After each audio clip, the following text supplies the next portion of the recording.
So first I'll introduce the teachers to each other, and then I'll introduce everything else. So Claire is our anatomy and physiology teacher. Hi. She's our Hello. massage therapist, acupuncturist, and Working on that from and COVID. meditation teacher. Right. And then Elisa is our trauma-informed teaching teacher. She'll be giving us a one-day workshop, which is 6 hours long, and it will help us understand better how to speak in a way that is non-invasive and better accepted by everyone, regardless of whether they've had major trauma or not, because I think all of us have had trauma, just varying degrees. And then Gary at the bottom here, he will be teaching us functional movement. So he takes the anatomy a little further and more into kinesiology, more into how things happen when we do this. And so we'll kind of be working together on that with our poses. And so I'll give each of them a chance to introduce themselves. And so now that you've met each other, we'll work through our program at some point through this talk. I'll introduce myself. Most of you know me, but actually, Sarah, you don't. So that'll work. There's some people missing from this program as well who couldn't make it at this time, so they don't know who we are as well. So my name is Nora Benian, and I'm a yoga teacher and yoga therapist. I've been a teacher for 15 years and a therapist for 8.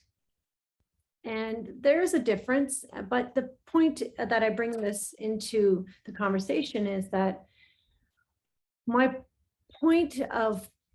approach is more of a therapeutic approach. And so the yoga therapy really helps the understanding of how to deliver the information, and your teachings will be a little bit more geared to keeping people safe, keeping people preventing themselves from injury, that type of thing. So my background is pretty extensive, I suppose. I'll just keep it as short as I can. I've had several teacher trainings. One was a therapeutic-based training, which was taught by Rita Cupid in Guelph, who took her training from Esther Myers. Is anyone familiar with Esther Myers? Yeah. So Esther Myers had her own challenges. She had a lot of cancer to deal with. So her training came from the Iyengar background, which is a hatha-based practice, but she needed something a little more gentle. Hi, Marina. Okay, so with that training, the therapeutic training, there was still some pieces missing, but at the time I really needed that. I needed to know how to heal myself. So I had some trauma in my body that I needed to heal. But it was so effective that I couldn't just leave it there. I needed to not only share it with others, but know more. I needed to keep learning. There wasn't enough information for me at that time. I mean, there was, but I needed it all and I couldn't get it at once. So I continued on and I went to Shivananda, which is a very spiritual-based teaching. They focus a little bit more on philosophy and the meditation aspects, I would say the Vedanta teachings, which we're going to learn a little bit about as well. They are the foundation to yoga practice, but they are not all about or only the yoga practice. There's so much more nowadays. We've got all kinds of, so my first training was therapeutic. Then I went into a more spiritual based training, which I found extremely fulfilling, partly because nobody goes there. Nobody takes you there. It's too difficult to go there unless you move to an ashram. An ashram is a spiritual community. And if you've never lived at an ashram, you can only imagine what it's like. Actually being there, you're enveloped in this daily program, 6 a.m. to 10:30 p.m. every day, constantly being educated and shown and guided and surrounded by people who are practicing in a spiritual way. So there's a lot of that that's coming into this training as well. We are going to do the best that we can. The fact that it's online, the fact that it's spread out over every other weekend, which I'll explain a bit more about. But the premise is all there. And so it will be carried forward into your teachings. And I'll explain to you why the spiritual part will be important. So that training was great. And I lived at the ashram for several years. I did take breaks. I wasn't there solid for 3 years, but I was there for like 6 months, 9 months, back and forth. And I carried a lot with me. So the training in yoga therapy just became a thing that I needed to share with other people at some point because I healed through yoga. Now I need to be able to do that for other people. It was done before they had the 800-hour standard, but I did my training with several teachers. And I'll tell you about those teachers over time when we get into some subjects. And you may have heard of some of them. Okay, so now I'll talk a little bit about the program. So we're going to be doing this every other weekend from 9:30 to 5:30, give or take. Okay. We're going to sometimes finish a little early. Sometimes there's going to be a little change in the plan, but that's the general program. Saturday, Sunday, every other weekend. It will be recorded. So if you're having trouble making it for, you have family engagement or other things, it's still recorded. You'll still get to do it later, but really want to do it before the next weekend. Okay, so make sure you get that all fixed up. And it's 2 evenings a week. I've got it set for Tuesday and Friday. We've broken it up into parts and I'll explain that as well. But for now, it's Tuesday and Friday evening, every Tuesday and Friday evening, as long as it doesn't land on a holiday, from 5 p.m. to 9 p.m. And again, it's recorded. Okay, so the schedule is, and I'm not going to give you the whole rundown, but it's sort of like this. There'll be 2-hour blocks for philosophy 2 times a week. And so that's 1 weekend night and 1 weekend day, which means you're going to have it given to you in chunks so that it's not overwhelming, but it's consecutive. So it will be done in this time slot until it's finished, which philosophy is going to last 30 hours. And it includes history. And it includes the foundations, the original start of the Vedanta and the philosophy of the thinking, the practices. It's not something you're going to need to know 100% of at the moment, but you should have an understanding of the system, why, how, and you can incorporate it. You can experiment with it. And then you will definitely need to study more about it if you want to actually be teaching it, because Vedanta takes a long time to learn. And there'll be some Sanskrit and there'll be some chanting. We'll do some chanting as well, which might be foreign to some of you, but it's a way to lift the energy. It's a way to expel the negative stuff that's going on in the mind and bring you to a place of focus and meditation. There'll be a big meditation component, which is again spread out. We're going to do this. We still have to talk about how we're going to do this exactly, Claire, but I think if we're able to, we're going to have a meditation teacher training and practice. We definitely have meditation twice a week. So we're going to spread it out again. It's not long sections. We're going to have it a daily. You should practice it daily anyhow. If you're not practicing it daily, you're going to eventually fall into it anyhow. It's going to become a part of you. Meditation isn't something that you you stop and start. Once you learn how to do it, and once you've had a bit of a foundation, you will naturally become meditative. Your daily activities will become meditative. And I'm sure Claire could tell us a lot more about that. So I'll let you when it's that time. Okay, so how is this training different? I just want to go through that. I've got some notes right here in front of me. I don't want to miss a thing. So I told you we're doing 30 hours of philosophy. And we're doing 20 hours anatomy and physiology, 10 hours of functional movement. We'll have a 12-hour sequencing and self-guided practice module. The self-guided practice is going to be important because now, Julia, you're a dancer, so you do not have issue with this part. Going with the flow, okay? Learning how to just move the way you feel like moving. Okay, this is a hard thing for some people to do, but we're going to definitely apply some time to that. We're also going to work on sequencing. So various ways to sequence and why we would sequence certain postures one after the other because of how it affects the body and what type of effect we want in the body. Sometimes we want to be calmed. Sometimes we want to be energized. Everybody's coming with something different. So there will always be a need to understand why we would sequence in a different way. And I'm already going to be giving you some sequences that you can take with you, but ideally you should learn how to do it yourself because there will be moments when you're teaching a class and you're like, people can't do what you want them to do.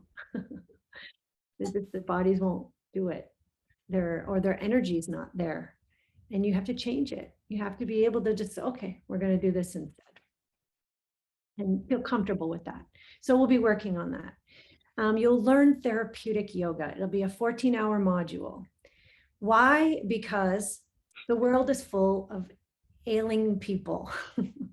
We've got injuries, we've got traumas, we've got limitations in the body. People have had surgeries, people have had all kinds of situations. And a lot of the teacher trainings don't really address this because I'll tell you, 200 hours is not a lot of time to learn what you're going to be learning, but you can't skip this part because if you do, you will be missing a big part of how to help your students.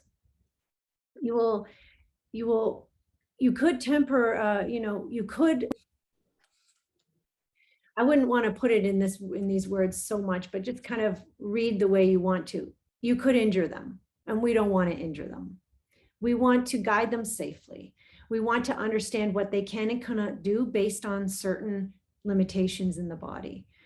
And we want to be able to move people from nothing to something, because a lot of people that will come to class will not have done physical activity in a long time or even ever.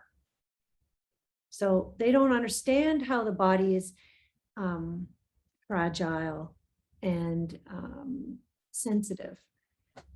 We'll be awakening things. So part of yoga is awakening the dormant energy that we've stored from birth, even before birth, by the way, in the womb. We've been carrying a certain feeling our parents had, or experience that they went through. And we need to also be able to release these things slowly. So everything you've ever experienced has been stored in the body. When you do yoga, you release this. And when you release it, you don't always get a good feeling. Sometimes there's pain that arises. Sometimes there's, I would say a feeling of imbalance or a feeling of shakiness. There's never going to be a consistent feeling through the body when you do yoga. You're going to have ups and downs. You're going to have all kinds of experiences, but eventually you'll be cleaning yourself out. You'll be releasing all of this and coming to a purer state. So the point of practicing yoga is to purify the body and purify the mind. All the negative thinking you've ever done has deposited some type of negative vibration in the body. And that negative vibration lives there and eventually causes issues in the body. Now, young people don't know this yet, but they do know anxiety, right? Anxiety, you're producing it yourself. Yes, you're picking up vibes from the external world and you're trying to process, but it's the thoughts you have about what comes in that creates the feeling that you're experiencing. So thoughts create your feelings and sensations, and they build up. So if you're young and you don't have much of this, good for you. You're going to be expelling it early on and learning how not to put it back in. If you're not, good for you, because you're going to be removing what you've put in there and coming out a lot clearer and cleaner. Your body will function better, your mind will function better, and you will have the ability to channel, and this word is scary to some people, but channel the divine. Why would we want to channel the divine? I mean, that was foreign to me, in my 20s. What is that? Why would I want to do that? I just did what I did. I didn't know I was channeling the divine. It was already there. But where I had an emotional block, I wasn't able to. I couldn't understand or decipher or translate the energy that was coming through me because I had a block. So yoga is designed to reduce and remove the blocks that keep you from being connected to the divine flow of energy.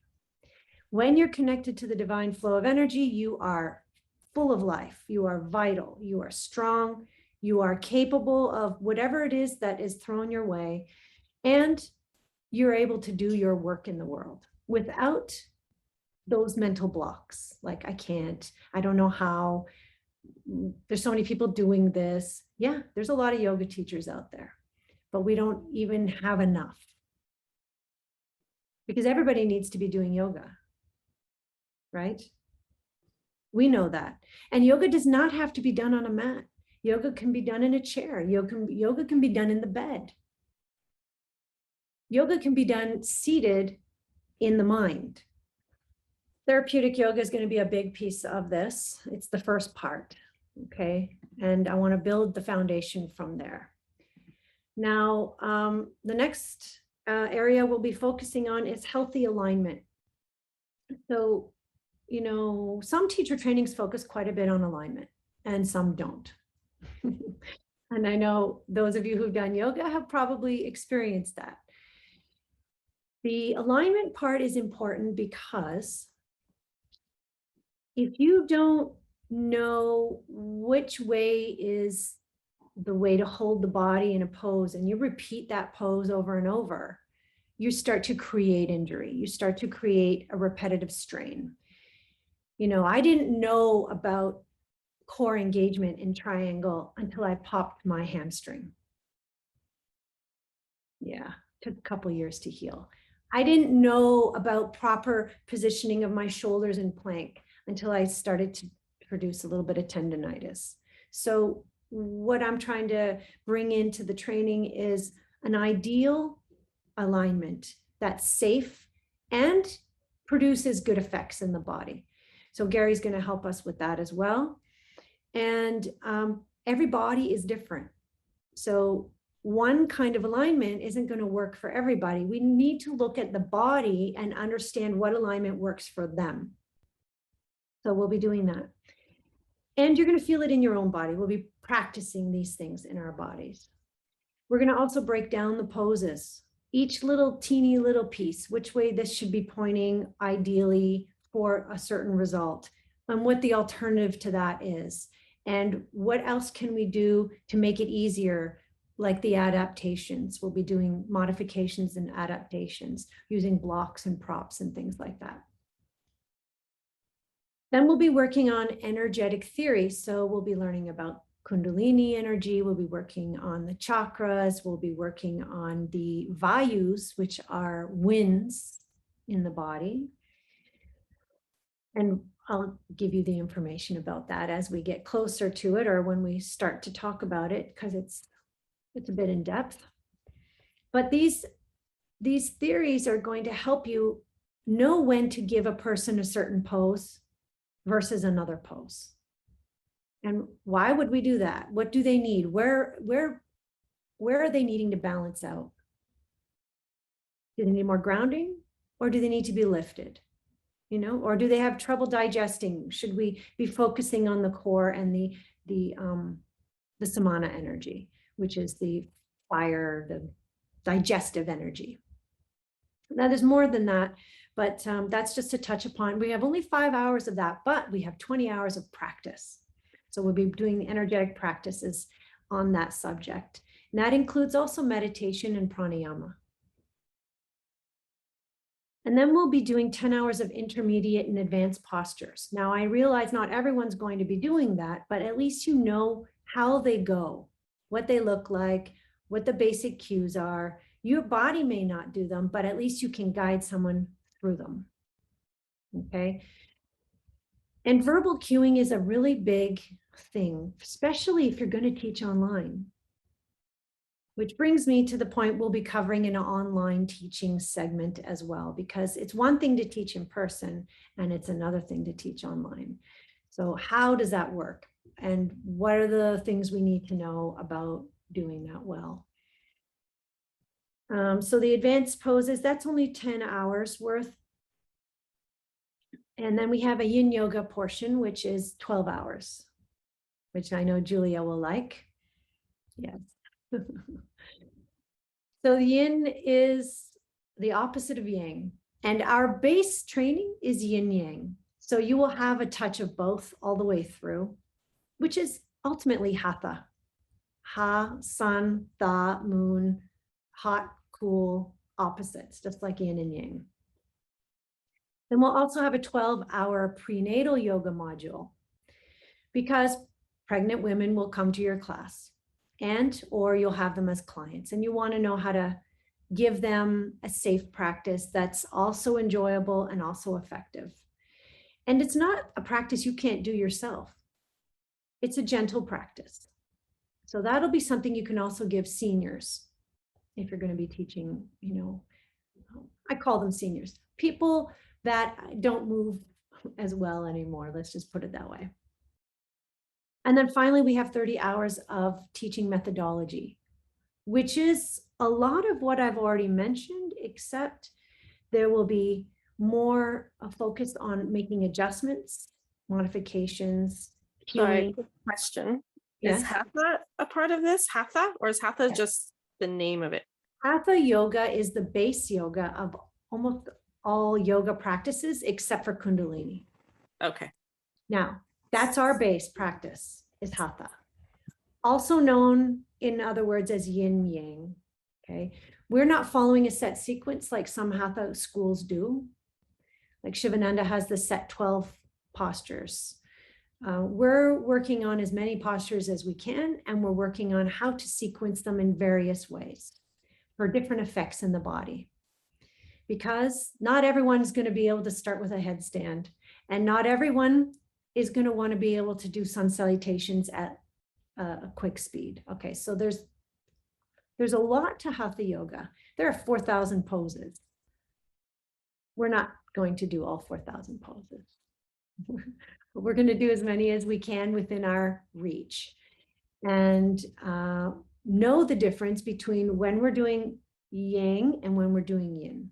And we'll get into that. We're also covering in teaching methodology, the business of yoga. So how do you make a living as a yoga teacher? What are the ways that you can offer your services in the world? There's many different ways, more than you can imagine. What is it like to operate a business?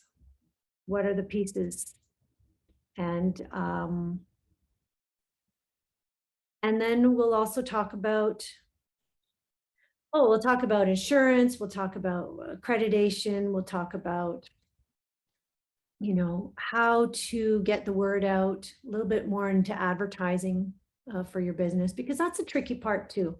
I'm not a marketer, but I've been learning a lot about having to market myself. So that's something that comes slowly. And if you get a few tips along the way, it certainly can speed things along. I'll guide you through some, I'll give you some channels to work on and find out online different courses and people who can give you some information. There's a lot of clubs or groups on Facebook that help you with marketing. That's how I got started with advancing my knowledge on that. Okay, so the therapeutic approach to yoga, because we're focusing a lot on this, I'm just going to give you a bit of a rundown of what that means. If there's questions, you can always interrupt me, by the way. So therapeutic approach to yoga means it's not about perfecting a pose. It's about opening the body and releasing tension. It's just about changing your present state. It doesn't mean you have to be able to do a certain, handstand. I know that's fun and that's great, but it's not about doing that. It's about changing the energy flow through the body, which makes you healthier, more balanced, and clearer mentally. It's about creating mobility. It's about preserving the nervous system. There was a time hot yoga was a thing for me. I really liked it. I liked it because I lived in a cold environment and I wanted to heat up in the winter. I liked it because it felt strenuous and I really wanted to push myself. But I never walked out feeling good. Never. Not once. I left shaky.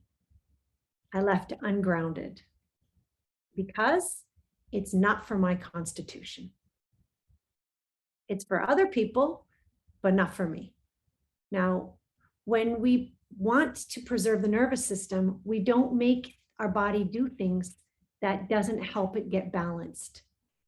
Okay? We help it do things that brings you into balance. There's a different way to practice for each person. And we'll be covering this in Ayurveda, which I didn't mention. Ayurveda is the sister science to yoga. And it has a lot to do with our constitution and what is ideal for our constitution. So it takes a little bit of trial and error for some people. But if you know something about it beforehand, you don't have to go through the hardships that the trial and error can bring. So preserving the nervous system is a big piece. And you'll be covering understanding of the nervous system a little bit more in your anatomy and physiology. Therapeutic yoga will strengthen the small muscles that support the joints. When the small muscles are active and strong, then you can activate the big muscles. Big muscles will tear if the big muscles actually won't tear. The connective tissue to the joints will tear if the big muscles are active and the small muscles are not. Okay, so there's, and you, Gary and Claire, you can jump in if I'm wrong at any time, okay? So we'll be working on developing gradual strength in the joints by strengthening the small muscles. And we'll be working with misalignment. So some people come in with things like scoliosis, or hopefully not, but bulging discs, things like that. Or maybe they just have a rotation somewhere that they're not aware of. You can see it when they walk, but they've been working like this for a long time. So how would we teach them something to create more balance in their body? So when I talk about misalignments, it's sometimes genetic and it's sometimes from injury and surgeries and that type of thing. We'll be working gradually, developing from the smallest to the biggest, to the easiest to the hardest. And why? Because there's no point in hurting ourselves trying to get into the big stuff right away. It might seem a little redundant at the beginning, but once your body gets the hang of it, then you're ready for the next thing. My goal is to do this as safely as possible. For one, because nobody should have a bad experience moving through a yoga teacher training. And for two, we're online. I'm not there. touch you. I can't adjust you. I can see you if your video camera is on, but I can only see you as much as what your camera is showing me, right? It's not three-dimensional. So that's another reason why we're doing it this way. Okay, so we're building from the foundation up. We'll be learning how to work with injuries and pain. We'll be trying to get in touch with the limitations in our own bodies. So when you do that, you'll have an idea of what other people in your class are going through, or your student in front of you. If you get where you're limited, knowing that we're all different, we all have different limitations, but if you can really get in tune with that part of yourself, your understanding of other people's experience will be there. And so you'll be able to guide them more safely and more effectively. And you want to be able to see that as well. We'll talk about, Claire, do you do the plumb line kind of? We can talk about the plumb line. I will go through kind of the whole body, but the whole body plus here are the like top 3 variations. You'll see the top 3 variations of the shoulder joint, the hip, things that will really affect differences in, like, say, a squat stance or how you can position your shoulder. I won't get into the kinesiology of it because that's scary, but I'm going to do, this is the structure of your body and what it looks like. Okay, great. Okay, thanks. And how about you, Gary? Do you work with the plumb line? Yes, I'll go over a little bit. Okay, great. Okay. I found it very helpful when my teacher did that for me. So I want to make sure that you get that experience too. Okay, so we're also addressing the whole person. Like I said, with the constitutions, we want to be able to know, not because they don't know their limitations, by the way. When people come to your classes, they want to push through and do whatever it is you want them, you're saying to do. They don't know when to pull back and take care of themselves. So you're needing to be that caretaker for them. And we're going to be talking about that as well. And then we also want to be able to recognize emotional and mental imbalances in people. I think Elisa will help us a little bit with that, but this is also going to be an overall observation that we want to have the ability to notice, because there'll be people crying once in a while. And you'll probably cry through your training once or twice too. And not because this is terrible, but because you're releasing things. And so understanding how that works in yourself will help you work with other people in it as well. Okay, so finally, I'll get to what it is you're going to learn. You're going to learn how to hold space for people. And this goes with what I just finished saying about the emotional state. Your job is not to talk the whole time in a class. Your job is to guide them and let them experience. Now, at the beginning, you're going to have to give quite a bit of instruction because they don't know. But once they know, then you start moving into giving them space. Don't expect them to hear everything you say. Not going to work. Even as I speak to you, you're grasping maybe 50% of it right now, because the other 50%, you're thinking about what I just said before, yet I'm still talking. I'm talking about something new now. Okay, so giving them space and knowing how to handle what arises in class. How do you handle a crying student? Not just cry, little cry. I mean, like a wah, wah, wah, like a big wah, a cry, you know? I mean, how do you handle that? We'll be talking about adapting your class plan to the needs of the group. Every time you open the door, there'll be a different group of people in there, perhaps, right?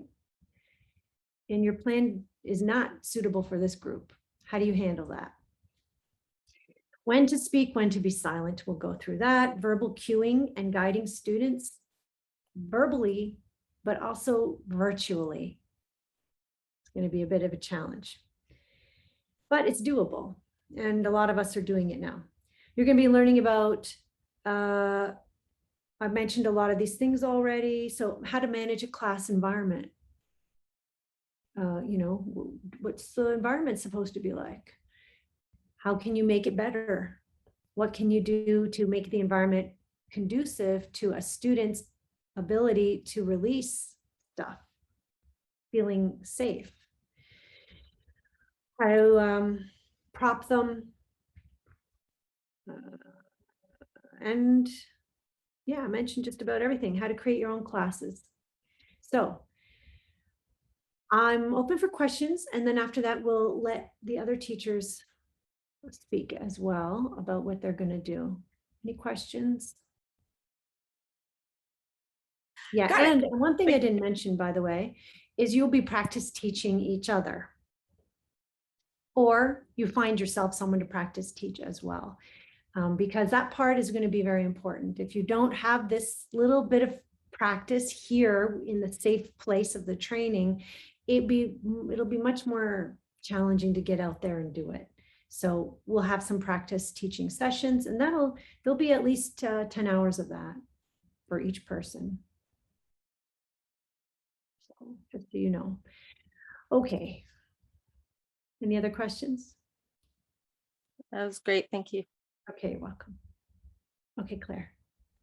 Hi, so I'm Claire. I use she, her pronouns. Tiny bit of background. So my yoga practice, I came to yoga to support my meditation practice. So I came through kind of a mind and mental aspect first and the physical aspect second. Most of my training is in Buddhist teachings and that kind of background. And then I took a series of courses in mindfulness through social work and psychology and neurology. And then in the last 3 years, I've been training as a massage therapist. So I have about 3 years of anatomy, physiology, systems, all of that stuff, which we'll be touching on it like teeny tiny bit, but I'm going to try to give an overview of like all the systems of the body and differences and things you may see that would require a little bit more knowledge.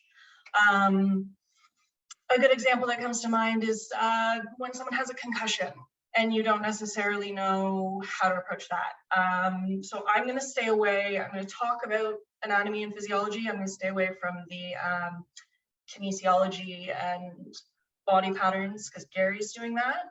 And then with the systems, I'll talk about how an injury or something like that might affect your body and how you can practice. That is the very short version. Great. So let me know if you have any questions. Yeah, any questions about that? Okay, thanks, Claire. Oh, we got a question. Sorry, I'm just curious, any of the, like Claire and Gary and Lisa, will you guys be kind of weaving in and amongst Nora's teaching, or is it all these teachers separately addressing a certain aspect, I guess, of the training as we go through? Right. Good question. Should I answer that? I think so. Yeah, probably not. So Claire's doing her section. Gary and I are working together because I'll be prompting, and demonstrating. And then Elisa has her own curriculum, but I'll be a part of that as well to do the same type of thing, ask the right, certain questions just to get the information moving. Because sometimes when you're absorbing a lot of stuff at once, it's hard to process everything. So, yeah, but be a part of that. For Claire, I'll be in and out, but I'm not, she knows that stuff and much better than I do.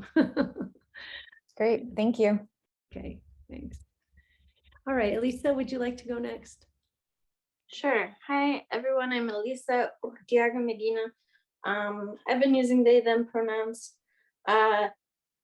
So I came to yoga when I was 17. I was dealing with a lot of my own childhood compacted trauma from, some of it was generational. So some of it is people who raised me, and other of it is, people who had their own trauma raising kids. We teach a lot of things not very useful sometimes. And so I came to yoga from the recommendation of a vocal teacher who was like, you're not breathing. You can't sing if you're not breathing, and you need to try this. So when I did, it was quite an experience to feel some peacefulness. It didn't feel peaceful at first. It didn't feel good oftentimes. And it was a practice that I would say was a lifesaver. I had to come back to it many times as well. And it wasn't until later when I started teaching, I did my teacher training in 2009 and started teaching right away in an after-school program with immigrant and refugee youth. My dad is an immigrant who fled a dictatorship, and I think we grew up with a lot of some of this experiences from his trauma as well. And so I was suddenly working with a bunch of students who grew up much the same way that I did. And different people would be working through different things. Some of it, they were experiencing violence in the household, or, there were certain neighborhoods where people grew up in a lot of violence or gang activity. Some people had experienced watching family members, be killed. Other people had been through human trafficking experience. So I worked with these group of students for about 8 years. That was my first teaching experience when I came to yoga. I think I only figured it out along the way because of my own experience. And I came to a bunch more different trainings, different therapeutic trainings, and different yoga teacher trainings later. But I always went back to Shivananda, classical yoga tradition, and I finished my yoga therapy training with Shivananda. So now I'm working as trauma-informed yoga health educator or yoga therapist. And I tend to have a lot of students who come to learn with me, who are dealing with displacement, from different status, immigration status. I have folks who are formerly incarcerated, or family members who have family who have been incarcerated. And I have also a lot of folks who are survivors of domestic abuse and sexual abuse. So what this looks like, meaning when you teach a class, you have to have different sensitivities to every individual who comes to class. Everybody has a different way. Something might be working itself out in the body, and you can't be teaching a one-way system for anyone. And Nora mentioned this earlier too. It's like you have to be able to have some awareness, and you have to allow the person to be their guide, because everybody has to do their healing work at their own pace. You can't give somebody all these tools and expect them to, that one tool that worked for you is going to work for them.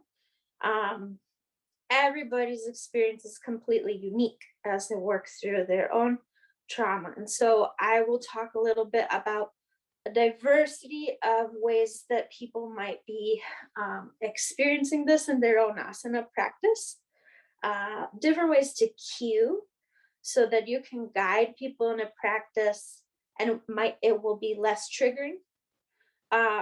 Different ways that people might need to experience asana practice so that it works for however they might need their needs met. Some people can't stay in Shavasana. It's not peaceful. Some people might have to be seated.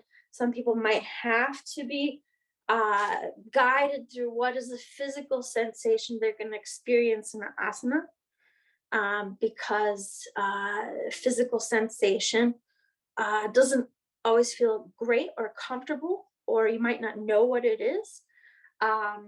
And some folks will need the extra relaxation, and some people will need the extra gentleness, and some people will need permission, like you can give them invitation to take the time they need to work through things, because like Nora was saying earlier about small muscle work, so you don't, a lot of people with PTSD or trauma might have extra stiffness, extra autoimmune stuff going on, and you will want to make sure, like, my asana practice doesn't look the same every day. Sometimes if I'm experiencing nightmares, PTSD at night, my shoulders are up to my ears. If I went straight into sun salutation in the morning, I would pull my shoulders out of the socket. So, you know, every day is a different experience. The best thing though is to know that this is something you can come back to again and again. And just because somebody might, you know, take a break from asana, it doesn't mean they're not doing yoga. Yoga's for the mind. And that is a very important part of this journey. So that's the different things I'll highlight when I'm teaching. Great. Wonderful. Lisa's also expecting, so we're going to get her before she delivers. All right, so Gary, or did anyone have questions about that first before we carry on? Thought you explained that really nicely. Okay, Gary, go ahead. Hi everyone, my name is Gary, and first of all, I'd like to explain like what kind of injury I had first. Okay, I broke my ankle. I kind of tore my knee. I kind of have like a lower back problem. I have a shoulder pull like a couple of years ago. My shoulder is like this. Now I can raise higher, like thanks God, and also neck. I kind of like how to say that, like a dislocated like disc joint on my neck. So pretty much if you like have a knife, you poke me, I have like a dark blood like a bruise in my whole body. You can think like that. And then last like 2 weeks ago when I went to see my doctor, that's my first doctor. I met my first doctor visit. When I go there and check my left knee, and then the doctor say, Gary, don't worry, you're born with it, which means my kneecap, my left kneecap is like lateral tilt. So a lot of soft tissue, they're rubbing each other and then causing a lot of pain on my lower back as well. Because like why I mentioned my injury is the whole body is like a chain. It's like a system. You hurt one thing, then you mess up the other thing. Like one of the cases, because I'm teaching fitness and also the range of motion yoga in the medical office right now. I'm following a medical doctor. Like he gave me a lot of like cases, weird cases. Like one simple case is the diabetes patient. He lost the pinky, the left pinky. Oh, the little finger? Yeah, on the foot. Okay. Yeah. It seems nothing, but like since he lost his pinky, he cannot get balance. He cannot rotate. Like when we talk about functional movement, we have like 7 functional movement, like pull, push, squat, lunge, the hinge joint, and also the rotation, right? And walking. And some people like say like 8 functional pattern, but we just cover like 7 of them first. So think about when you lost the pinky on the foot, you lose the balance already. When you want to rotate, when you want to lean on the left side, no, because you lose the pinky, you lose balance, you lose your center of mass shift to the other side. Rotation, no, because like think about that pinky can also get you some like support as well when you rotate to your left side. How about the right side? No, same thing, because your whole body got messed up. And the functional movement, right? 7 pattern. And then it affects the alignment as well. Because the upper body part had to compensate. The knee joint have to like kind of shift inside, get back to the center of mass to get more balance. Also the right knee, his right knee is like going together, going inward to guarantee your center of mass is protected, get stable, and get support. Also, he get a slouch back. He was a chef, like he cooked, his job was like standing in the kitchen like 10 hours, and then he lost his job, and then he cannot get any compensation, from the company. And also his neck cannot move well too, because he have to like watch tightly, refocus on the environment, your shoulder and neck are tight. So pretty much like a robot. And if you talk about like emotional problem as well too, like breathing, loss of ability to breathe because the tummy is getting weak, he's losing balance, and then a lot of panic attack inside too. And yeah, that's something we will go over. Well, of course, it's not the extreme case. Like when we talk about Warrior 2 pose, okay, we just want to cover one pose only. Warrior 2 pose. When we have a sitting for a long time, like home office, think about it's like bring home homework. We'll talk about it in November. Think about when you sit, what kind of muscle gets shortened, what kind of muscle get lengthened. Okay, so first of all, you think about, okay, how about your leg? Is a hamstring get shortened or lengthened? How about your quadricep? Is it lengthened or shortened? Hip flexor. Okay. How about when you see the computer, the neck? Which part is shortened? Which part is lengthened? Yeah. And then if you bring this posture, like 10 hours a day after sitting, you bring to the Warrior 2, think about what happened. Yeah, that's something we will go through. Right. Yeah, that's all. Well, that's great. I look forward to hearing more, Gary. Thank you.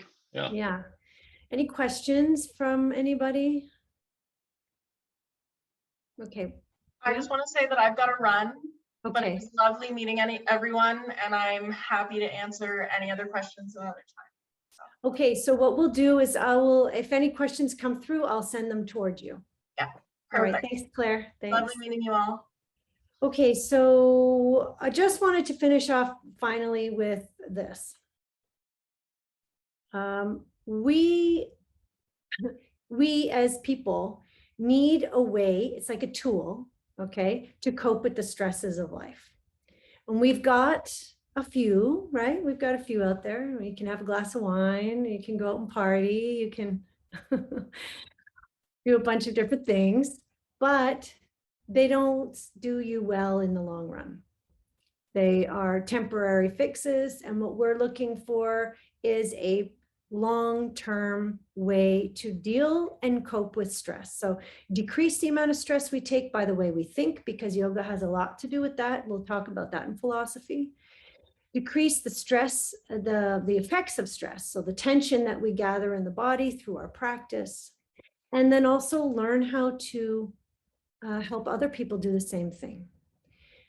And the ultimate goal with this is that you're improving the quality of life of others, including yourself. And teachers get paid for this. Now, when you first begin, I agree, it's not the easiest, but with a year of experience, you already have enough under your belt that you can go out and ask for the amount of money that you feel you deserve for doing this job. And there are people out there who pay. Corporate clients, they pay, right? Private clients, if they connect with you, they'll pay. Yoga studios, you have to work a little bit harder with that one, but once you're a valuable teacher, you'll be earning what you need to earn. So there's more ways than that. You can make videos, you can have outdoor classes, indoor classes. You can have a variety of different ways that you can do this. You can do karma by donation classes. Sometimes you make a good amount of money by donation because people are feeling comfortable offering rather than you asking. And so there's different ways. And I just wanted to say that there's not enough yoga teachers in the world because not everyone's doing yoga yet. We want everyone to do yoga. So, and each teacher attracts their own people. So you might say, yeah, but there's so many teachers. Yes, there are. But there are still some people that would not go to any of the other teachers. They would come to you because it's your way of sharing the information. It's just like with any job. I mean, Adele, you know, as a hairdresser, how many hairdressers are out there, right? A bazillion. But you still have your people. Why? Because they like what you do. They like your energy. They like your idea of what looks good on them.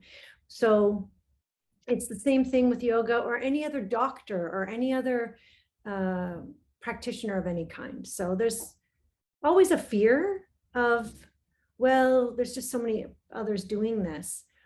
But at least that's the one I had.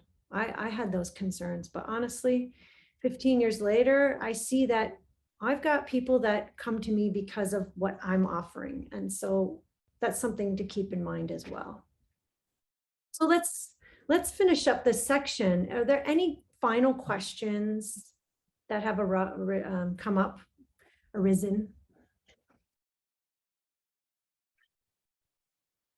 How are the practice teaching sessions, the 10-hour modules, how is that being coordinated? Yeah, good question. So there's rooms that you can get put into on Zoom. And so I'll connect, so at first you're going to teach one-on-one because it's a little bit easier. And also it's a little more comfortable for you to just share it with one person. Yeah. So we'll start with one-on-one, then we'll do 1 to 2 or 3, that type of thing. Cool. So now. Hi, Nora. Sorry. Hi, it's Michaela. Hi, I'm Michaela. going to ask a sort of counterintuitive question. Okay. If I'm interested in the sections just for me, Yes. Is there a delineation between the classes that are teaching or the classes for self-improvement? Yes, yes. So what are you interested in, Michaela? I'm interested to learn the positions better, and to put it mildly, to calm myself down. Okay, okay. So the sections you might be interested in taking is the therapeutic, the healthy alignment and pose breakdown, and the self-guided portion as well. So these are 3 options that would work nicely. Plus you can take the pranayama and meditation section as well. So now for you, these time periods will be allocated throughout the course so that you don't need to be here the whole time. You'll be just logging in during those time periods that we're offering those programs. Thank you. That sounds great. Okay, you're welcome. Now just, maybe I didn't mention enough about the pranayama, and maybe you don't know what pranayama is. Do you know what pranayama is? The breathing exercises. So the breathing exercises are a really good way to get the nervous system to balance out, for the mind to calm down, for your body to be more energized with oxygen. And it teaches you how to concentrate and control the prana, which is the life force that moves through your body. When you can do that, you can then start to be much more in control of what you think.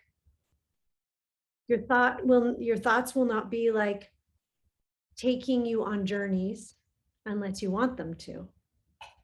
You'll be able to come back to where you are right now and not be distracted by external stimulation. You will be able to stay focused on your subjects.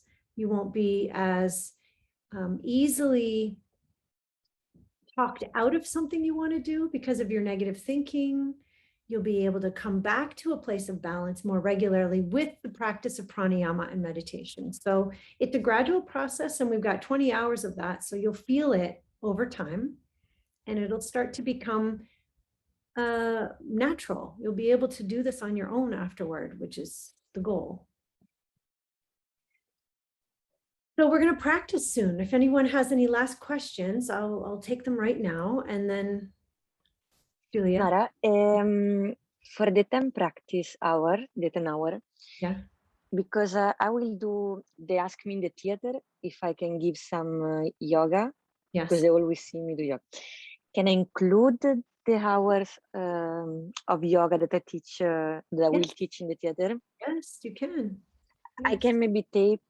I can It ask needs to be the on people. video. Yeah, you'll need to videotape it. Then you can you can do it on Zoom, or you can do it on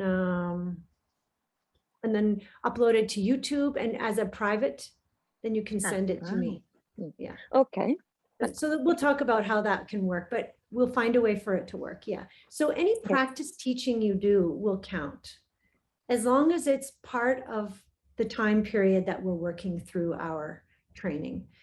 You are going to have 10 hours of practice teaching at least. Okay, you can have more. All right, let's get started. Now, I just want to tell you basically what we're going to be doing.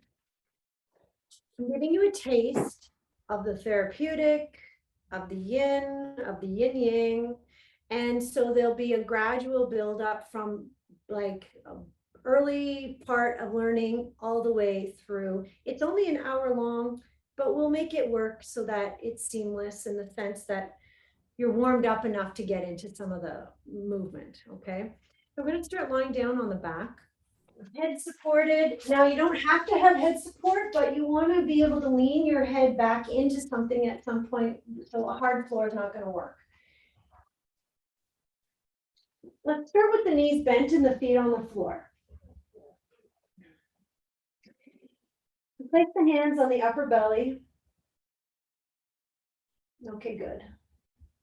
All right, so once you're on your back, hand on the upper belly, let's start to breathe into the space that the hand is resting on. So let's take the breath all the way to the bottom of the lungs. And then exhale, gently press the navel toward the spine. And release. Inhale, filling up the bottom of the lungs, belly will rise. Exhale.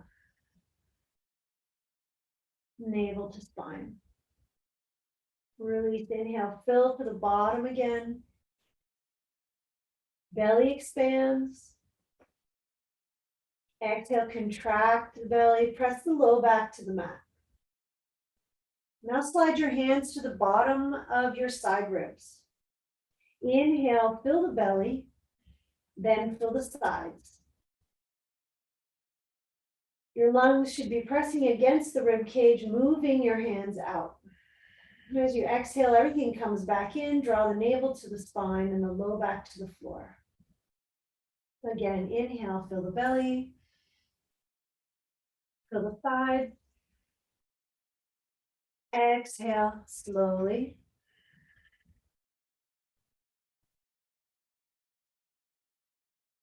And again, inhale, fill the belly, and the sides, and release. Slide your hands under your back so that your backs of your hands are touching the bottom of your back ribs. Now, if your shoulder has a problem doing this, just do it with the arm that works. Inhale, fill the belly, fill the sides, fill the back. Exhale, release.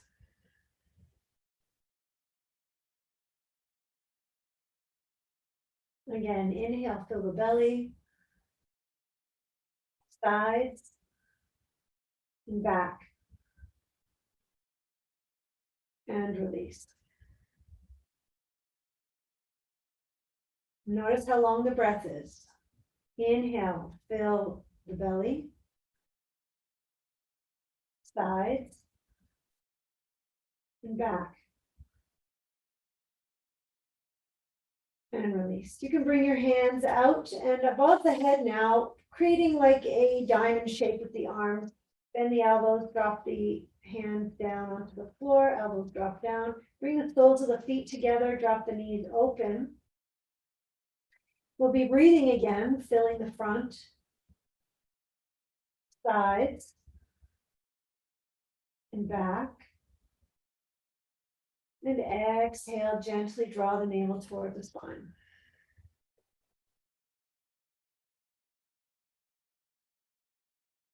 And again, inhale, belly,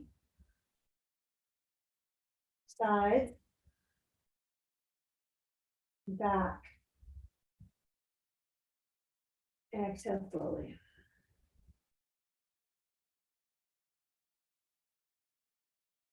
One more time. Belly, sides, back. And release. Interlace the fingers underneath the head. Lift the head, bringing the chin toward the chest. And then we'll take some deep breaths, focusing on the upper back. So fill the space between the shoulder blades.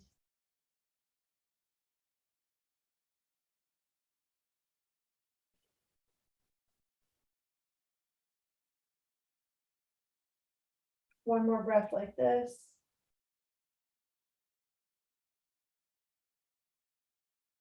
And then turn the chin to the right collarbone. So you're kind of looking toward your right knee. The head is lifted, the chin is coming toward the right collarbone. And breathe into the upper back. Yeah, good idea, Elisa.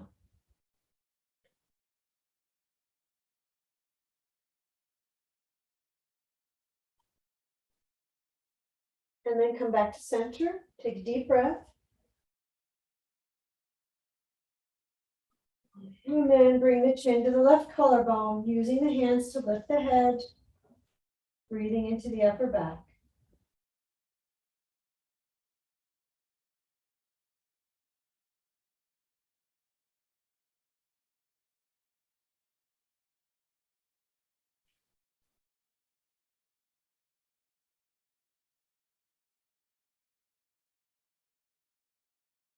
And bring the head back to center and slowly lower it down. Bring the soles of the feet back to the floor. We're going to do a little bit of spinal flexing now. So as you inhale, you're going to lift your low back off the mat, like your bottom ribs. So you're arching. And then exhale, press the low back flat to the floor and tuck the pelvis. Inhale, arch and lift the back up. So you can slide your hand under there. That's like an arc. And then exhale, press it down, tuck the pelvis under. Inhale, arch, press the back of the head into the floor, lift the shoulder blades off the mat. Exhale, bring it down, tuck the pelvis. Again, inhale, arch, press the head into the floor, lift the shoulders off the floor, everything in the back is up. And then slowly lower down, one vertebra at a time, and tuck the pelvis. So it's very ideal to roll up and roll down. Again, inhale, arch, press the head into the floor, lift the back, exhale, lower down. So this is how we gradually strengthen the neck muscles. This time, we're going to arch the back, press into the head, and we're going to hold here for 3 breaths.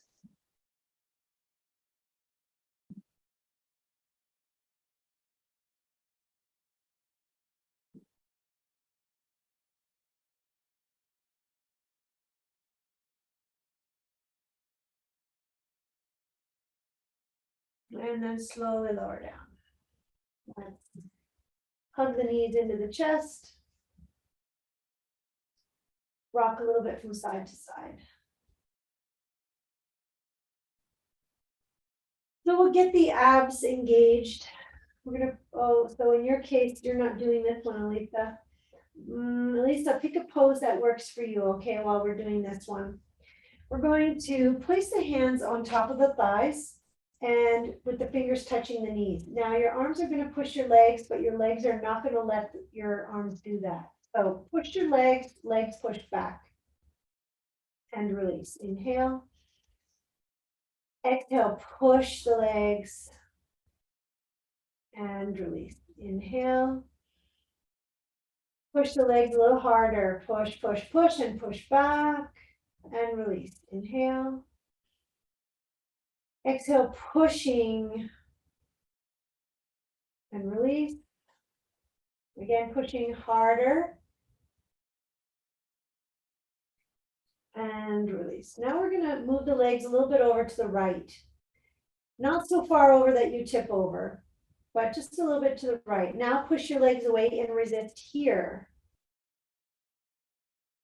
And release. Inhale, bring the legs to the left. Push. And release. Inhale, come back to center and to the right and push. Resist. Release. Inhale. To the left. Push. Release. Inhale. To the right as hard as you can. 2, 3, 4, 5, 6, 7, 8. Come back to center and to the left as hard as you can. 2, 3, 4, 5, 6, 7, 8. And hug the knees to the chest. We'll do one more just to engage the abdominals because we want them to be ready to activate when we need them. The heels to the ceiling. Palms to the floor. And then we're going to press into the hands. We're going to lift the pelvis up.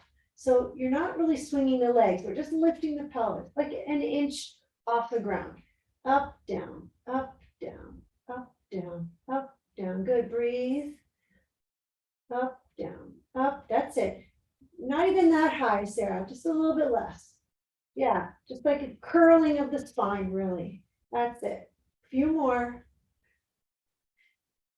Try to keep those legs going straight up rather than up like forward and back. That's it. Good. Okay, that's good enough for now. Some of you may have had some neck injury, and if that's the case, you wouldn't be doing plow, but you can do a seated forward bend. Those of you ready to do plow, you're going to press into the hands, lift the hips, shimmy the elbows and shoulders closer together, hands on the back, and let the legs drop down. If you're feeling that's not good enough, good idea for you, you can do a seated forward bend. Legs extended in front of you, hands to the floor, round the back, and drop the head. Whichever makes more sense for you.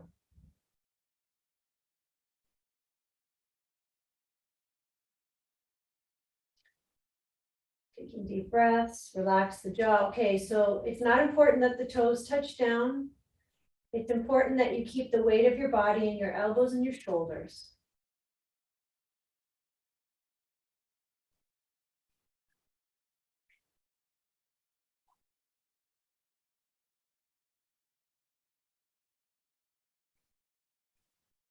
Breathing as fully as you can.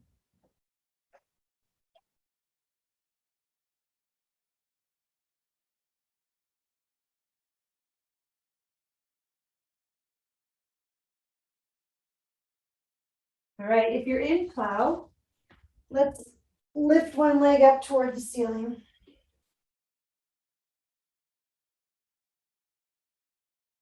And then bring it down. And then the other leg up.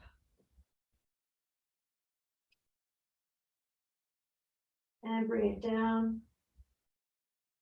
Both legs up if you can, if this feels comfortable for you. Keep the weight of your body in your hands. Use your abdominals to squeeze yourself up. You can also squeeze your glutes, your butt muscles. Fingers pointing straight up is ideal for the wrists. Keep the jaw soft.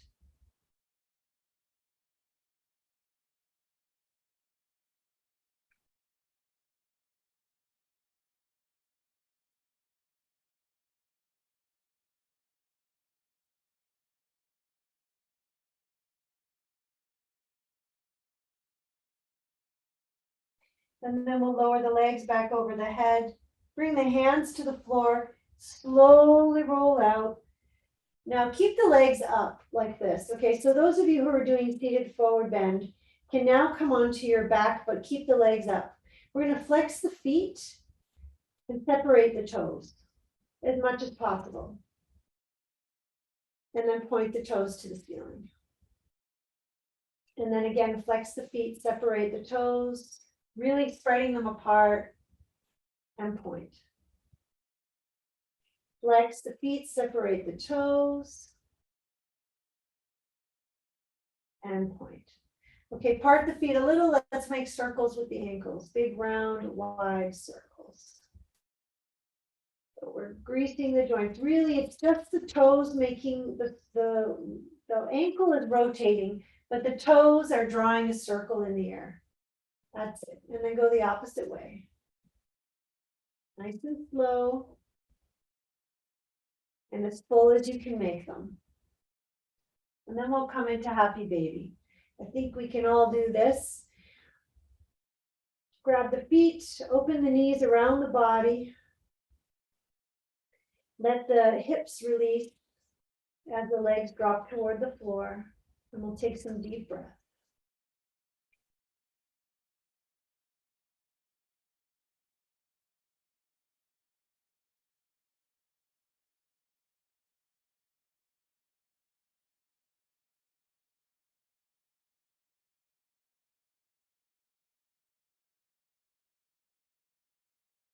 You can rock a little bit here.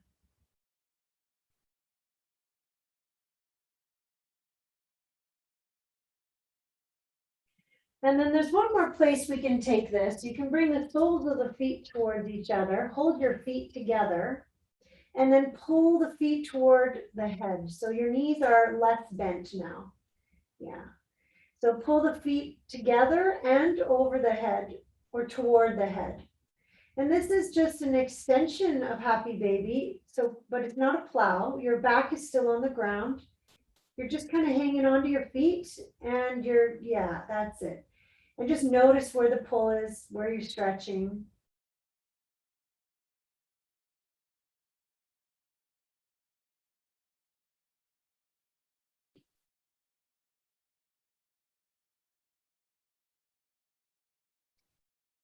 And release the knees back to the chest. We're going to roll up and down the spine, hugging under the knees now. So rocking forward and back. Lisa, I don't think that's good for you. Forward and back, rounding the spine. If this hurts, don't do it. Just come on up. And we're going to come to sit in little boat. So lifting the chest.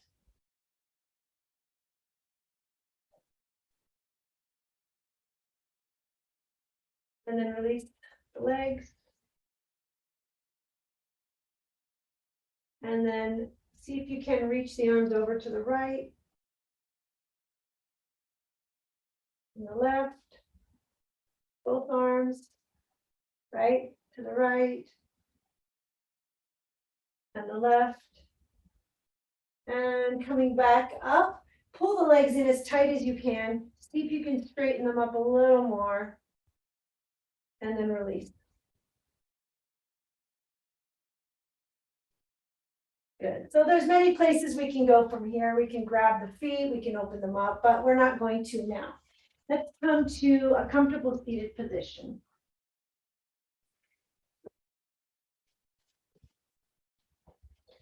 Okay, so we're sitting up on a block or a folded blanket. And so we'll go over a cross-legged position at some point, but for now, sit in a way that works for you. And if you have really tight hips, you can always put a block under your knee, or you can sit up on something higher. So we'll just do a little neck rotation here, dropping the chin toward the chest, keeping the chest lifted. Inhale, right ear over right shoulder. Exhale, chin to chest. Inhale, left ear over left shoulder. Exhale, chin to chest. Inhale, over right. down, and left, and down, and then bring the head to center and slowly lift it up. We'll work on the shoulders a little bit, rolling them, lifting up, pulling back and down. Keep the chest lifted and the tailbone grounded. And then let's go in the opposite direction. Good. Inhale the arms up over the head, interlace the finger, and lift up, pulling up through the spine, but dropping down through the sit bones. So you're releasing the low back. Pull those arms closer to the ears, and then we'll bend to the right. Keep both sit bones down on the ground. Come on up. And we'll go the other way.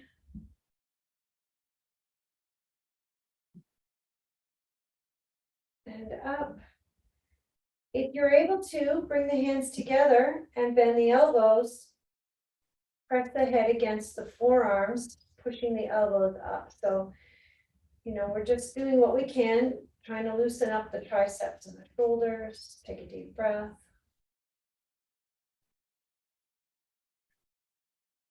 And then bring the arms down behind the back, clasping the forearms or the elbows, lift the chest. Drop the tailbone. So we often arch our backs, not realizing we are. And at the same time, draw your low ribs in. Couple more full breaths.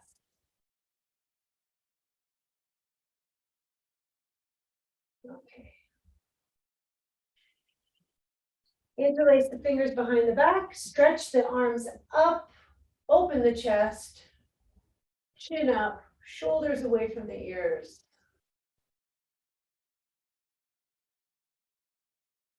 And release.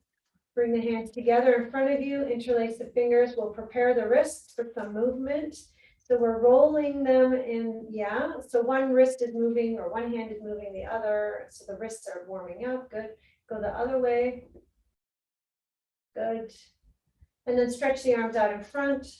Tuck your thumbs into your palms, wrap your fingers around your thumb and roll your wrist. And then the other way. So this is just a taste of our warm-up series and our therapeutic series. Finally, let's pull all the fingers back on one hand. Like grab the fingers of one hand and pull them back. Yeah, that's it. And then switch hands. And there's much more we can do with this, but we're not going to put too much time into it. If you don't feel your wrists are warmed up enough, though, you may want to do this one where you bring the fingers to the floor, palms down toward the mat. So the fingers are pointing straight back toward you as much as possible. And if they don't come all the way down, that's fine. And if they come all the way down, then bend your elbows. Okay, all right. Release, shake the arms out. We're gonna come onto the hands and the knees. If you don't have a very cushioned mat, I suggest a folded blanket under your knees.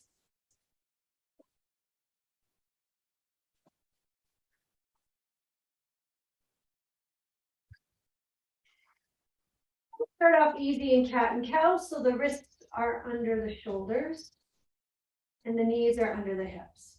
Arch the back, inhale, look up. Exhale, round and curl the spine.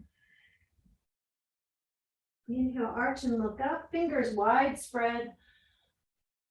Exhale, round and curl. Inhale, arch, look up. Exhale, round and curl. Back to neutral. We're going to play a little bit here. So we're going to kind of like move the hips around, swaying them from one side to the other, like making a bit of a C shape. So you're looking toward your hip on one side and you're looking toward your hip on the other side. And then we'll do some spiral rotations. So you're undulating, moving through, changing the stretch in various ways. And you can go in the opposite direction.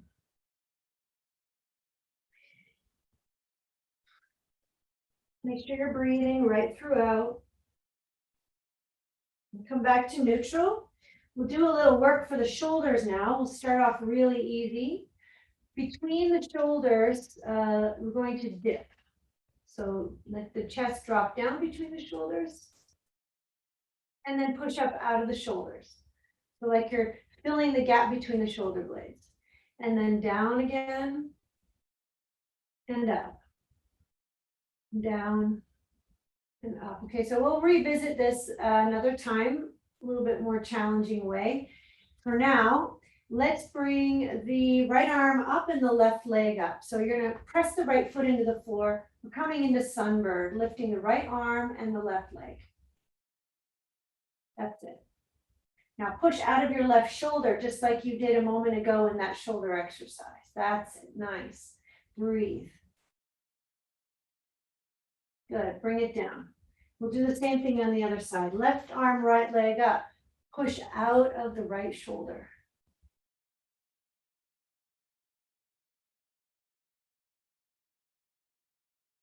And bring it down. One more time. Right arm, left leg up.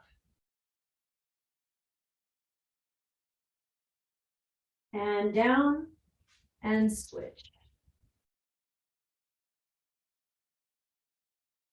And bring it down. Okay, so now we're going to walk the arms a bit more forward and then bring the forearms down. You can stay like this, or you can walk your knees back a little bit like you're in plank.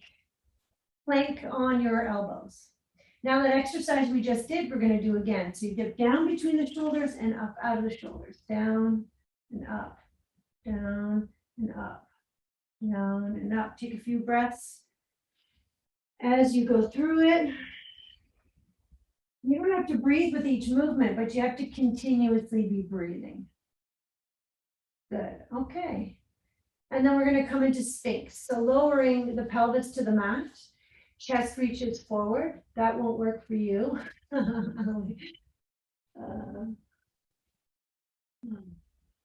Okay, so now when you're here, you're going to pull the shoulder blades or the shoulders back.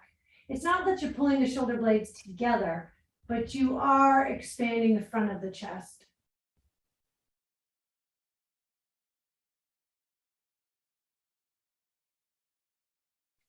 And then lower all the way down. Bring the hands to the floor underneath your shoulders. We'll do a little bit of arm work, lifting the chest.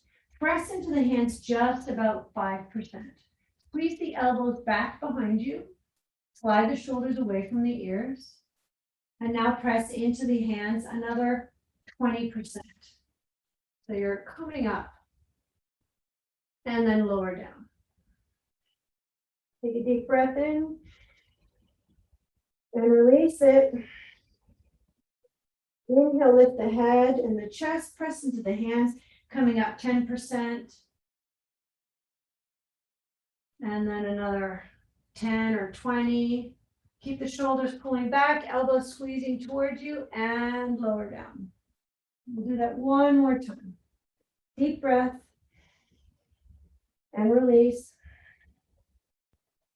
Inhale, lift the head and chest. Press into the hands, shoulders away from the ears. And release. Okay, now we're going to push back onto our knees, turn our toes under.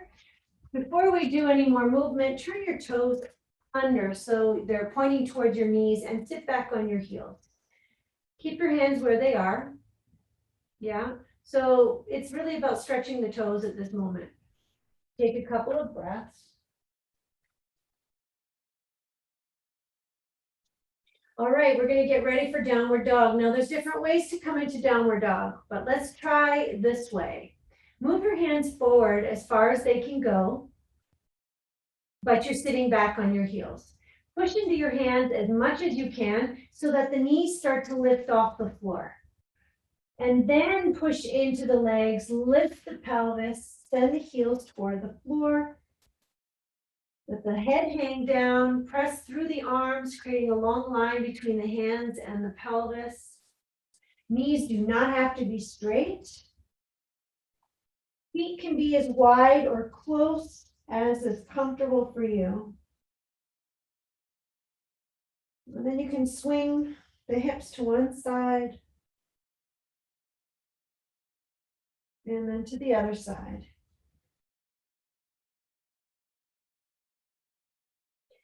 Come back to center. Lift the head. Either step the right foot forward between the hands or bring the knees down and then step forward. We're coming into lunge. Your back knee is still on the floor. So we're just hanging out in lunge, chest reaches forward. Yeah, be mindful. We don't need to overstretch anything, but lift the chest, create a long line in the neck.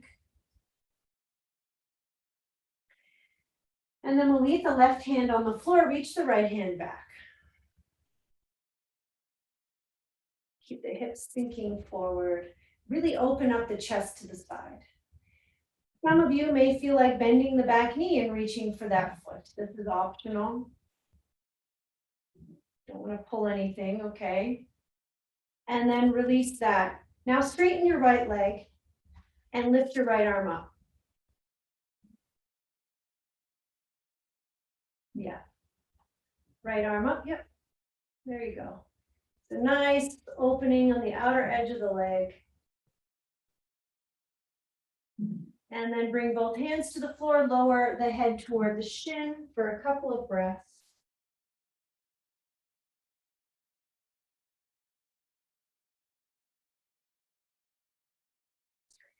And then we'll step that right leg back, coming into plank pose, which you can do from the knees or the toes. Push up out of the shoulders. Draw the navel toward the spine. Spread the fingers wide. And then we'll come down. Now there's different ways to come down. I'll give you the easy way. Knees down, hips come down first, bend the elbows in toward the body, chest comes down. So this is like someone who's not very strong or has some shoulder issue. There are other ways which we'll go through as well. Inhale, look up, press into the hands, coming into cobra, and then upward dog. You can extend the arms. If this hurts the low back, don't do it. Exhale, downward facing dog. Turn your toes under and push back onto your feet. Deep breath as the heels drop, tailbone rises. Okay, so we're going to step the left foot forward now. Maybe your knee needs to come down first. We're going to have the back knee on the floor. Chest reaches forward.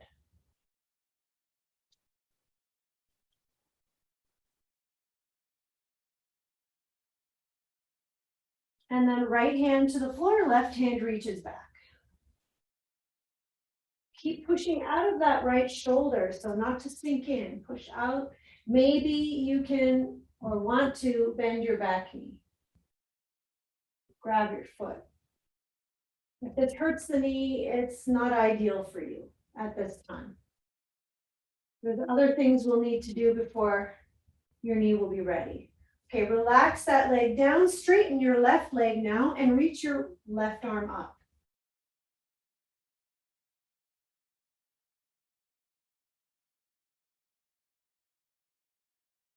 Both hands to the floor, lower the head toward the shin.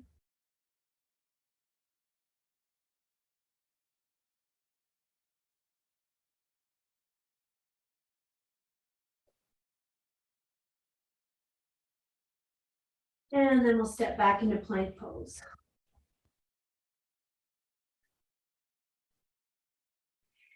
Pull a long line between the heels and the crown. And push out of the shoulders, but at the same time, broaden across the shoulders. And then we'll come down. This time, bring the knees down. Keep your pelvis elevated and bring your chest and chin toward the mat. If that doesn't work, come down the other way.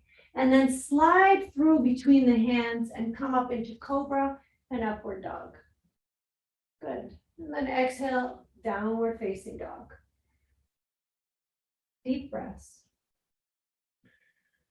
Right leg reaches up toward the ceiling. Now we're going to step through between the hands. Keep the back knee up, bring the hands to the hips. Just find your grounding here. So we're all the way up, all the way up. All the way up, good. Bend that front knee. Okay, so from here, we're going to open up into a warrior two. So arms up and then open up into warrior two. Your back foot is now pointing toward the long edge of the mat or the short edge of the mat. And then your knee is bending deeply over your foot. Extend the arms, drop the shoulders. Bring your right forearm to your right thigh. Sweep your left arm way up over your ear. Bend that knee and rotate the chest upward. Looking up under your arm.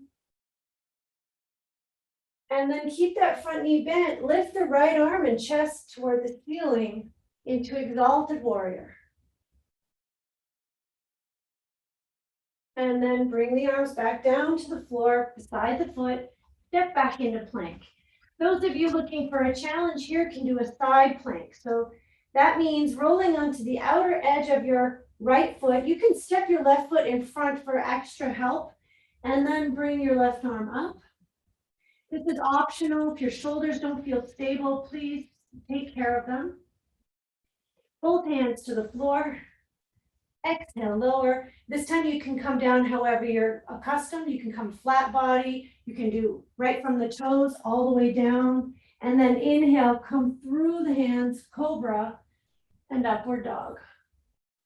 And then exhale, downward facing dog. Deep breaths. Good. Left leg reaches up to the ceiling. Steps through the hands. Bring your hands to your hip.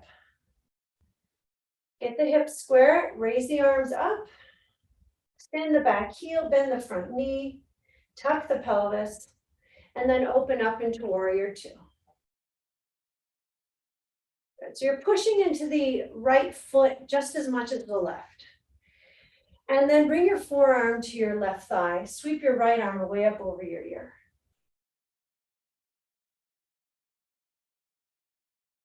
Keeping that knee bent, sweep in the opposite direction, left arm and chest up toward the ceiling in exalted warrior. And then bring the hands down to the floor beside the foot. Step back into plank. Option to do left-sided plank, lifting the right arm. And then come down into full plank. Exhale, lower. Inhale, cobra and upward dog. And exhale, downward facing dog. Let's walk the feet toward the hands. Come into a standing forward bend and drop the head.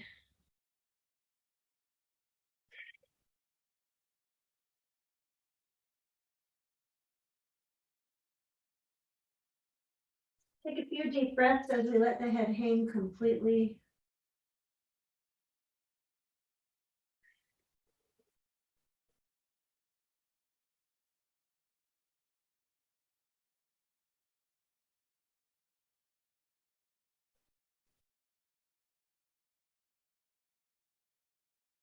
Then we're going to bend the knees a lot, like you're sitting in a chair, and sweep the arms up overhead. Sit back enough that you can see your toes, and don't use your low back to support you here. Press your low back against, like you're pressing it against the wall. You want the low back flat. That's it. Breathe. Now bring the palms together, and we're going to twist to the right. Bring your left elbow to the outside of your right knee. Press into the palms and twist. Breathe. And then let go back to the floor with the hands. Straighten the legs for a moment. Take a deep breath.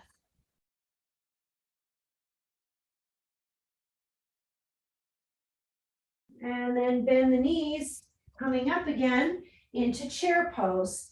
Sitting back enough to see your toes, flatten your back, So you're not arching. Palms together, twisting to the left now.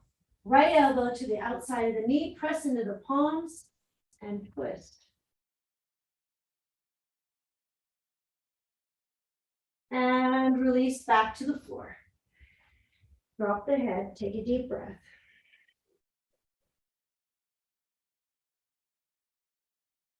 And we're going to bend the knees a little bit and then slowly roll up one vertebra at a time and come to a standing position. So I think we'll do a couple of standing postures just for fun. I'm going to move back here so you see me better. Let's do our eagle pose. Eagle's not a very easy one, but it's kind of fun to try. So we're going to put our weight into our left foot. Then we're going to bend the left knee and cross the right knee over the left knee, like you're seated in a chair. Now your toes can touch down for extra balance. You can be near a wall as well. But if you can, you're going to hug that foot around your standing leg. Keep the standing knee bent. Now we're going to bring the arms out in front and we're going to cross the opposite arm on top. So your left arm on top. Hook the hands and sit back and press forward through the elbows. Breathe. Nice. Release. Come to stand. Good. We're going to put the weight into the right foot. Bend the right knee.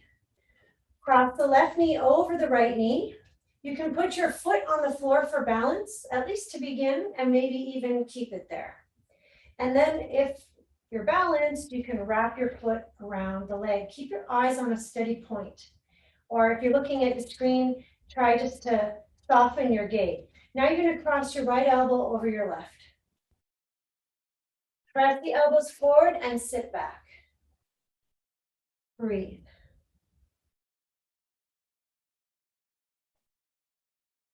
Very nice. Release. Come to stand.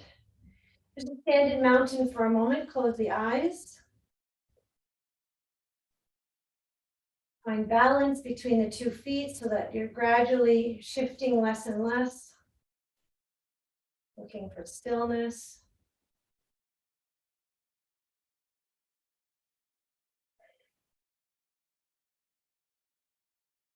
And then we'll make our way back onto our hands and knees.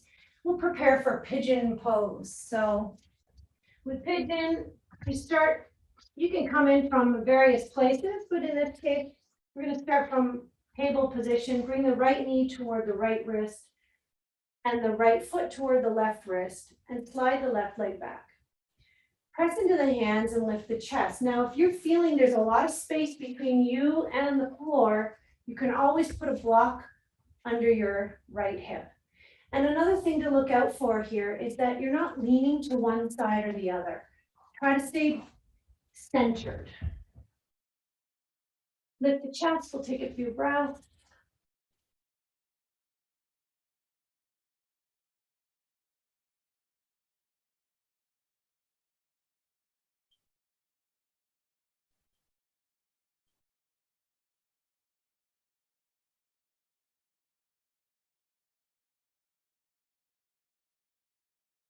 And then if you like, you can come down onto the forearms, lower your head to your hands, and breathe.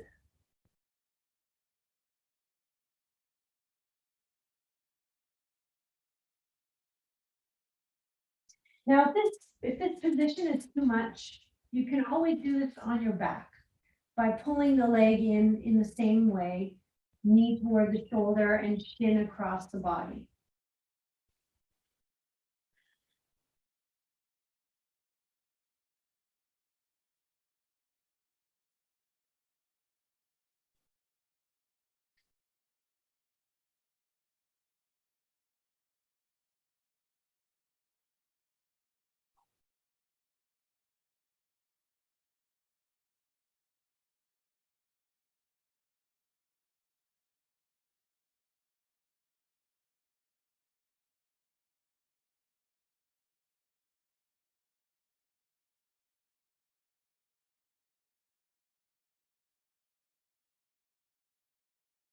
Take a few more deep breaths.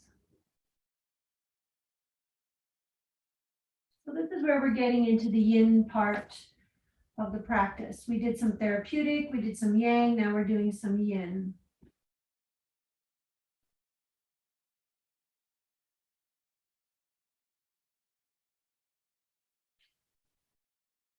Let's press back into the hands and lift the chest up.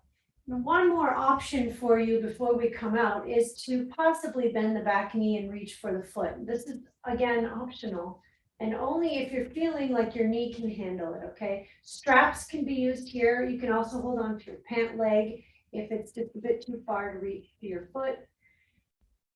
And then release. So that's something we can get into later. Let's press up onto our hands and our knees and then push back into downward dog one more time. Take a deep breath. And then we'll bring the left knee forward, coming into pigeon.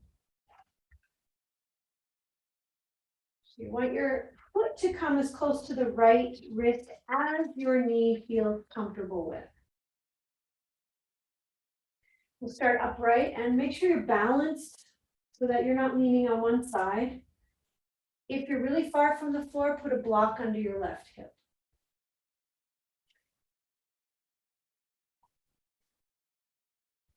Lift the chest and relax the right hip flexor for a few breaths.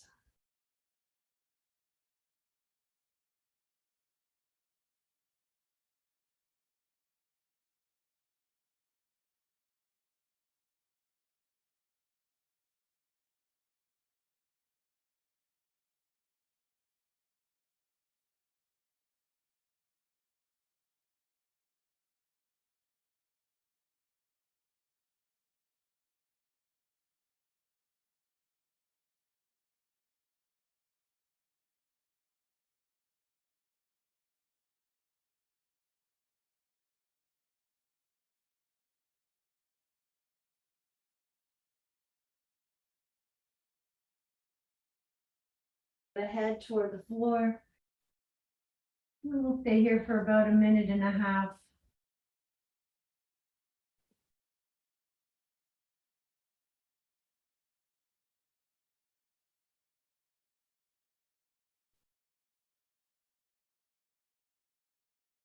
Keep breathing deeply into the back.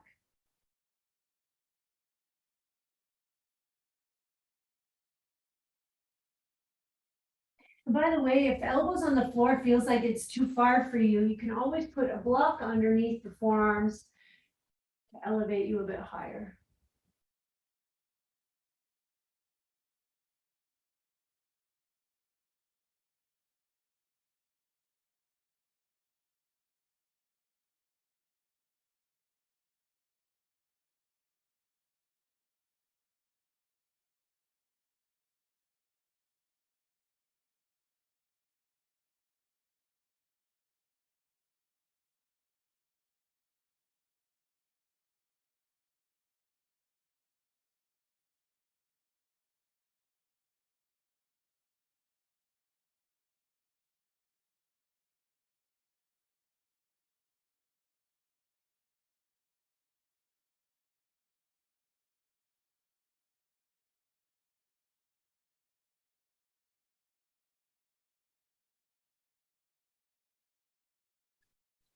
All right, if you're up for it, you can come on up and maybe bend the back knee, reaching for that foot. Again, be mindful of your knee.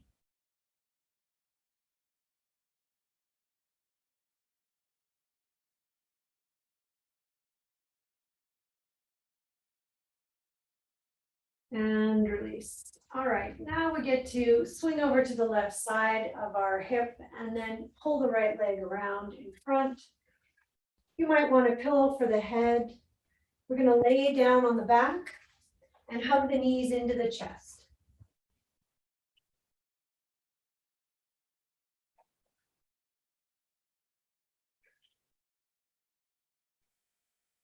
And maybe Elisa, you can take a child's pose if you like.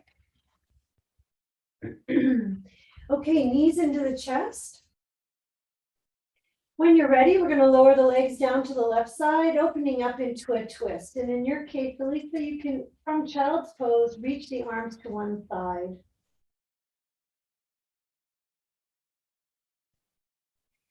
And do your best to let the limbs drop down, especially the right shoulder. You can hold your right knee with your left hand, keeping it in place. Breathe deeply into the back of the lungs.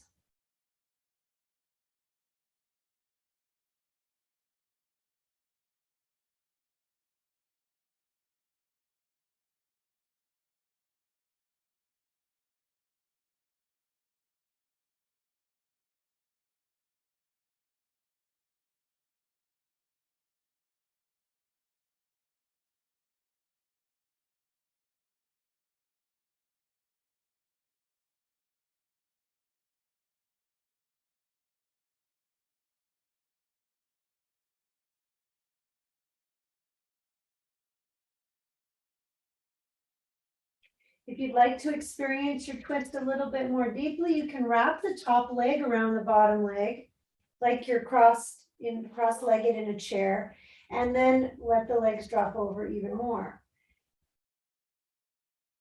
But if your back is comfortable with this only.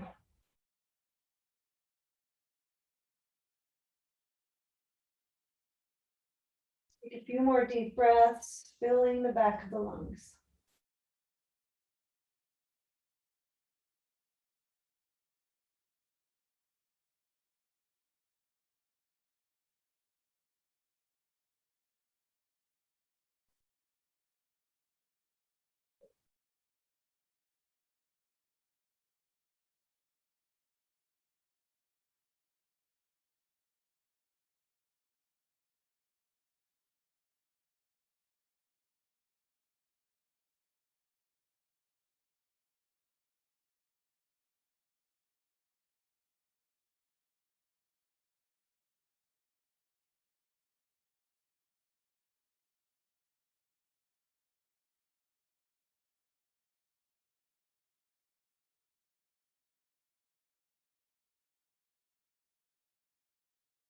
And then we'll unravel the legs, draw the belly button toward the spine, bring the knees right up into the chest as you roll onto your back and give them a hug. There, just like that. And when you're ready, we will lower the legs down to the right side, opening up the left shoulder to the floor.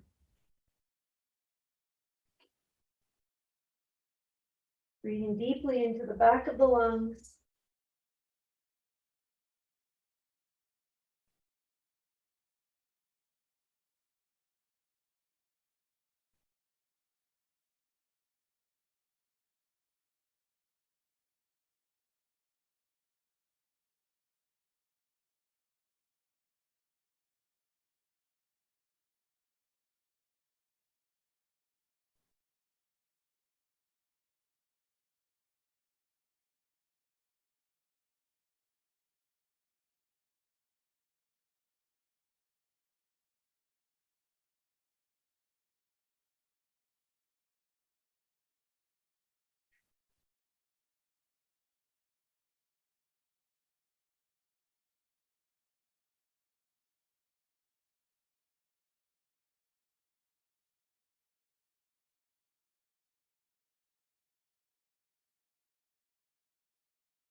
And if you want to take this pose deeper, you can wrap the top leg around the bottom leg, but be mindful.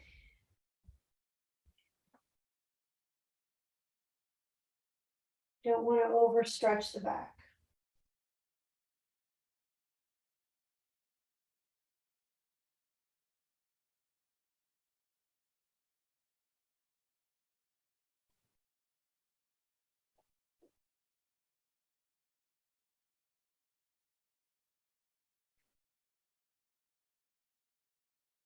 Take a few more long, deep breaths.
Okay, draw the navel to the spine, bring the knees right back into the chest, give them a hug.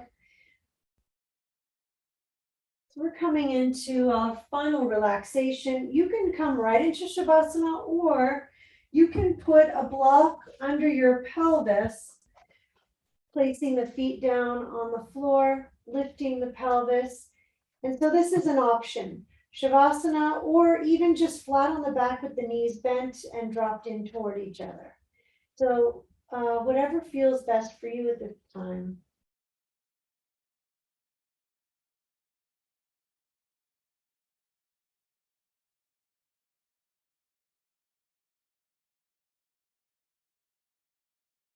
Breathing deeply into the bottom of the lungs, also into the sides and the back.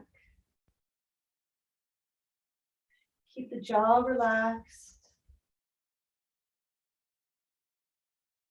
Eyes are heavy in their sockets.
Let gravity pull you onto the mat.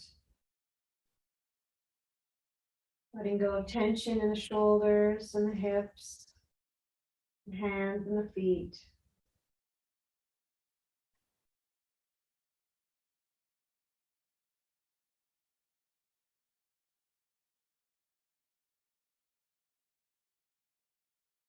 Just experience the sense of being rather than doing.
Take a few more deep breaths.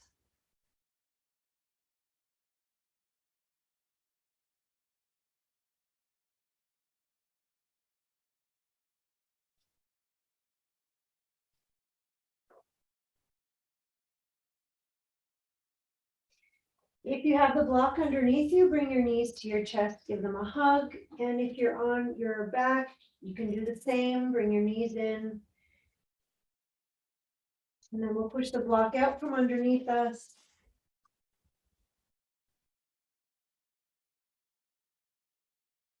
Take your time rolling to the side.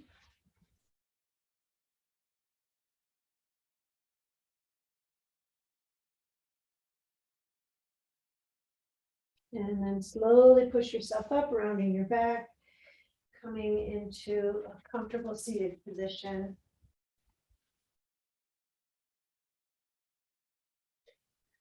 So we're closing with the chanting of Om. Om is the sound of all the sounds in the universe coming together at once. And it creates a vibration which settles all the cells in the body and brings them into alignment. Bring the hands together at the heart. We'll sit up tall. Take a deep breath in. Om.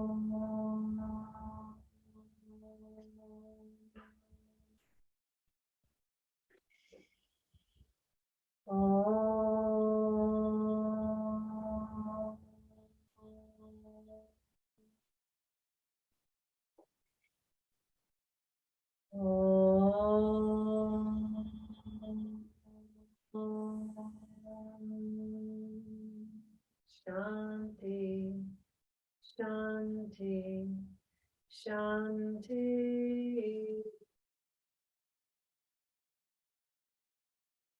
Namaste.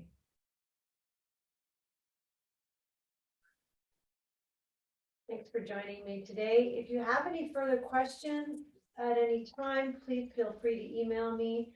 If you don't have my email, let me know and I'll just give it to you, okay?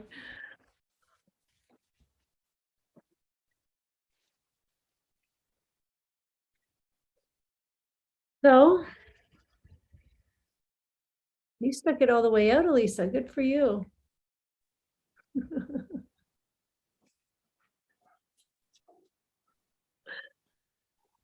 How did that go for you, Marina? Oh, that was a great practice. I loved it. Thank you. Good. You're welcome. You're welcome. I went extra slow so that there was no possible place for injury to happen. All right. Well, if there's any last comments or questions, I'll be happy to answer them. And otherwise, have yourselves a wonderful weekend. I have one question. Okay. So if I don't want to take the whole 200 and I want to take sections, how does that work? Do you have each section or you integrate everything? Yeah, no, the sections are separated. They're individual courses, so people can take them separately. So Okay. there's a specific time and day that course will happen. Okay, that's good. And then it's all listed out on my website. Mm-hmm. If you go to either norabenian.com or yoga with 3 A's and an H, you'll see the breakdown. And you can just purchase one of the courses. And if you want the whole thing, then don't purchase the individual ones, purchase the whole one. Okay. Okay. Thank you so much. You're welcome. All right, Sarah, how do you feel?